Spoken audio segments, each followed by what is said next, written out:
Hey, this is Brother Mick. Thanks for joining me. And I hope you'll support us by subscribing to the channel and checking out our other content as well.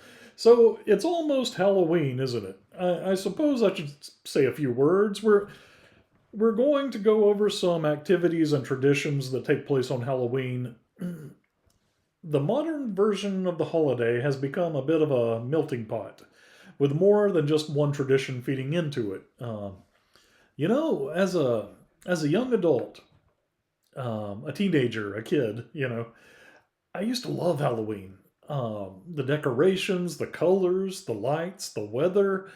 It's traditionally been a little cooler in the fall, and I love that. Seeing the jack o' lanterns lit on people's porches. Although carving a jack o' lantern is meant to appease evil spirits and not actually ward them off, like some tell us. So it's technically a sacrifice.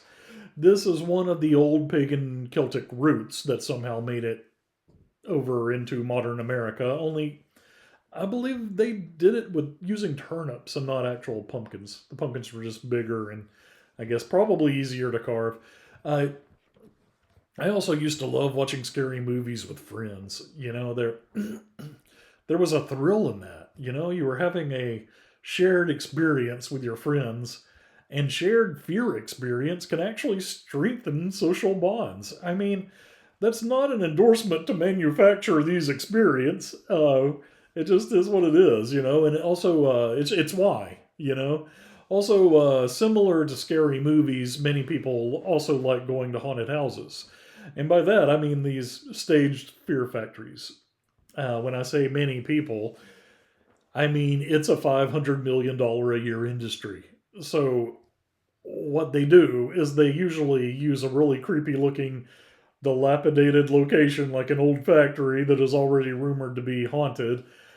And I wonder how safe they really can make these places. Okay, like here in Alabama, I think they still have the Atrox factory, and they used to do Sloss Fright Furnace, which was the old Sloss furnace that had many myths associated with it, and is considered by ghost hunters to be one of the most haunted places in America. So this doesn't really make sense, does it? I mean, off the top of your head, why would people choose to subject themselves to fear on purpose?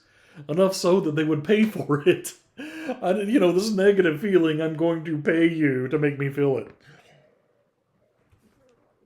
Well, the act of enjoying fear is called fearophilia. Philia, means that you love or are fond of something pretty much. It's either Greek or Latin, I don't recall. But why is it not phobophilia? Well, I don't know. But anyway, for one thing, you get an adrenaline and dopamine release from fear, and this can give us a feeling of excitement and euphoria. Many are also curious about experiencing this kind of fear, as it challenges their comfort zones, while most of the time it does so in a controlled setting. So they think it's controlled anyway. Hopefully it is, but they're wanting all the experiences of the fear, but at the same time they want to make sure that they're going to be safe during this. And is it strange that all of this has become such a controversial topic? I must say, personally, the older I get, the more hardline I get about turning away from things that are not about Jesus. It doesn't just have to be the world about the world. If Jesus isn't in it, I don't want to be in it either. Something doesn't have to be just blatantly satanic. It could just not be about Jesus. And there's a there's an old saying. Um, there's an old saying. Have you heard this? That Satan owns the fence. So some people will try to sit on the fence between God and Satan sometimes, and I've done it too. And if I'm not careful, I'll do it again. You have to keep yourself in check. But we learn the problem is that Satan owns the fence, so you can't sit on the fence between God and Satan. Now, one thing that's being brought up more and more these days is that a lot of the myths about the ancient druids and witches, etc., these old world ancient religions and stories, they were largely fiction. You did have the festival of Samhain, but that didn't correspond with October 31st. It was more about following moons than it was dates on a calendar. And the earliest writings that are available about Samhain are from the 11th century. And the modern concepts of druids, pagans, and witches are all new. There's very little about it that's authentic or historic. You've heard the term neo-pagan. Now, don't get me wrong, it's still evil. Can a witch's spell work? Well, yes and no. The only power they've ever had was demonic assistance, whether they realize it or not.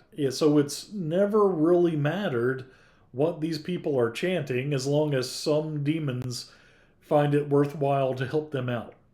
That in itself can only go so far when it comes to God protecting his people. Demons are only able to do what God will allow them to do. We ought to pray for protection regularly for ourselves and for our loved ones. Now, Guy Fawkes Day also influenced modern day Halloween. Young people ran around England with a Guy Fawkes mask on. You know that pale face mask with the swirly mustache? It's kind of French looking, I think. It was used in the movie V for Vendetta, and the hacker group Anonymous used to use this mask as well. I believe that particular day was the 5th of November. There's even a little rhyme about it. I just remember the 5th of November, and that's all I know. But and over time, I guess that kind of got closer and closer, maybe because the two dates were so close. So once Halloween as we know it ended up over in America, it of course became commercialized, much like everything else over here. So that led to our current concept of trick or treating. You have some little sales of candy, costume, spooky things, to place around your house, etc. Um, I will say, regardless of how you think Halloween got started, it's going in a really bad direction. Wouldn't you agree? Children dressing up as demonic-looking creatures. There's a clear glorification of blood, guts, monsters, malevolent spirits, scary dolls. What good thing could come from all of that? So, parents, 1 Corinthians 10:21 tells us, "You cannot drink from the cup of the Lord and the cup of demons. You cannot be partakers of the Lord's table and the table of demons." There are, of course, neo-pagan rituals that are done on Halloween because they claim that the veil between the living and the dead is very thin during this time, Halloween night, which we know is not a real thing because there is no contact between the living and the dead, and there can be no contact. You're contacting demons. This also goes for the Day of the Dead celebrations as well. It's important to realize that there will be Satanists also out on this night doing who knows what, sacrifices? Okay, so remember the Roman Catholic Church, big surprise here, has its hand in it as also. I believe they're the first to use the October 31st date, and they use the following 2 days as well. And the three together are called Hallowtide. All Hallows Eve is October 31st. Halloween, which hallow actually means holy, and most people probably don't realize that. And therefore, Halloween is short for All Hallows Eve. All Souls Day is November 2nd, and they pray for those in purgatory, which I believe no one is in purgatory. That's a Roman Catholic convention and not a biblical teaching. I believe they started it to make money by having people pay to get their dead relatives into heaven from purgatory or either in purgatory from hell, depending on how bad the dead relative was during their life. All Saints' Day is November 1st, and they remember the dead who are in heaven. Okay, that sounds okay, right? At least as long as we remember that we cannot communicate with those dead who are in heaven.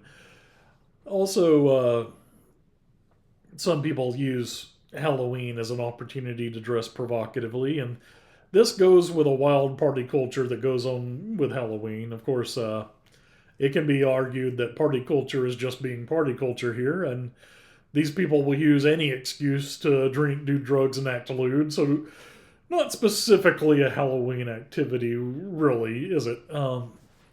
Ephesians 5:11 says, "Take no part in the unfruitful works of darkness, but instead expose them."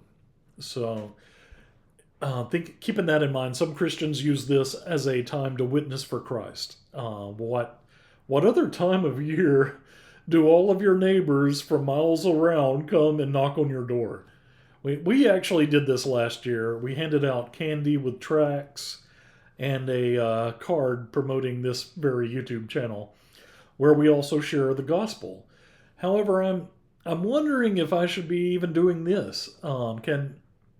Can a brother or sister with more sensitive sensibilities see me doing this, handing out candy even with a track, and perceive that I'm participating in Halloween? Therefore, all Halloween activities must be okay to participate in? I want to know your thoughts on this in the comments. I seriously do. I'm still considering whether I should take advantage of this time as another opportunity, or if this night should really just be left alone and avoided altogether. I'm wondering that. And to get ready to close, 1 John 2:15, "Do not love the world or anything in the world. If anyone loves the world, then the love of the Father is not in them."